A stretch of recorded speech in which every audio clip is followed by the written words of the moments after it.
مساكم الله بالخير وحياكم الله. بداية حلقة جديدة من برنامجكم أكشن مع وليد. اليوم عاد النصر إلى جمع النقاط بعد 5 أو 4 مباريات صعبة تعادل فيها مع الاتفاق، ثم خسر 3 مباريات بعدها من الأهلي، بعدين القادسية، بعدين الهلال، لكن عاد الفريق اليوم للفوز، وإن كان فوز صعب على الشباب ب3 أهداف مقابل هدفين. لكن اللافت في يعني النظر اليوم ممكن نقول للنصر مبروك الفوز بالمباراة، ونقول للشباب أيضا مبروك الفوز بالروح، مبروك الفوز بالمستوى والقتالية في ظل الظروف اللي يعاني منها فريق الشباب. الحقيقة كانت النتيجة أيضا مفاجئة، كانت التوقعات تشير إلى مع فارق الإمكانيات بين النصر والشباب أن اليوم راح يكون فوز نصراوي عريض، وتقدم النصر في بداية المباراة بهدفين نتيجة أخطاء وارتباك دفاعي كبير جدا كان واضح جدا للمشاهدين. رحب بضيوف حلقتنا اليوم عماد السالمي وفيصل زيد وهاني داوود الذي عادت إليه الابتسامة أخيرا، كابتن محمد فودة والكابتن سمير عثمان. اليوم نتائج المباريات 3 مباريات. الفيحاء مع ضمك انتهت بالتعادل 1-1.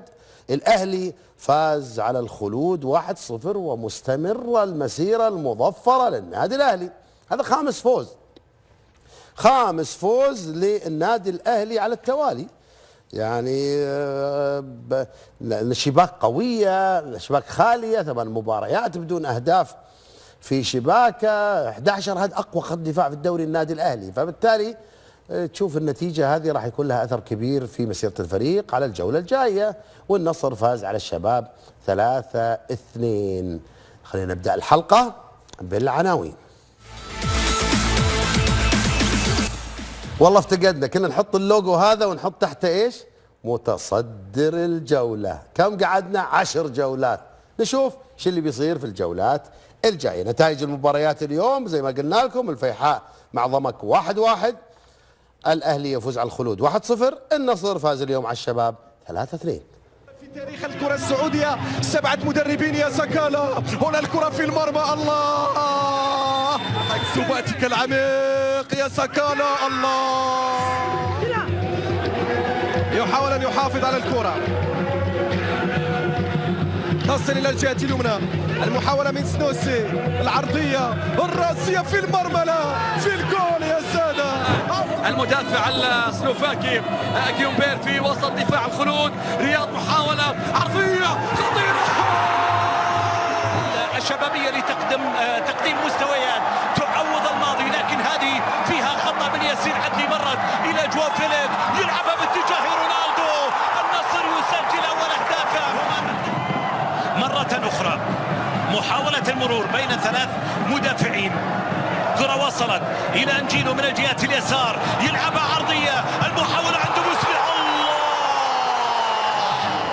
والنصر الذي لم يعرف الخسارة في الأول بار في مباراتين متتاليتين على عرضة منذ أغسطس وسبتمبر 2012 في مرحلة ما قبل الأول بار.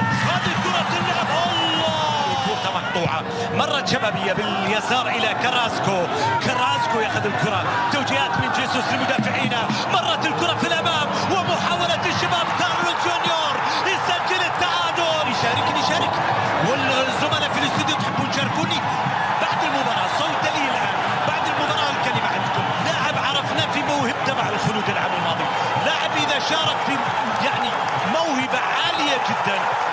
ولماذا همام الهمامي؟ ركنية، الركلة الركنية لعبت للنصر في الجهة اليمنى إلى محاولة، والكرة في الطرف الأيمن أنجيلو، وتسديدة تمر لعبد الرحمن غريب، الله،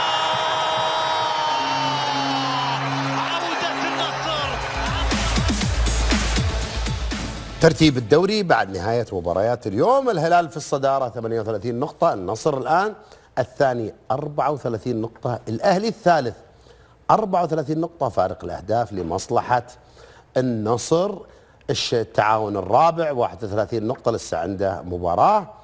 القادسية الخامس، الاتحاد السادس، بعدين الاتفاق، الخليج، الفتح.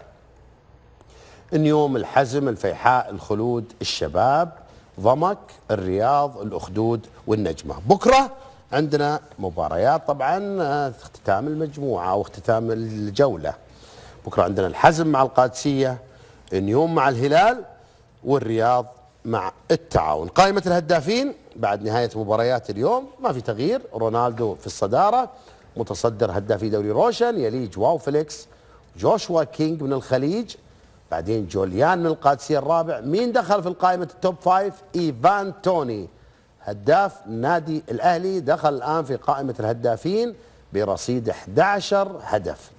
يليه فينالدو من الاتفاق، ريتيجيه من القادسية، ومارتينيز من التعاون. ومركز التاسع ماسوراس من الخليج ب8 أهداف.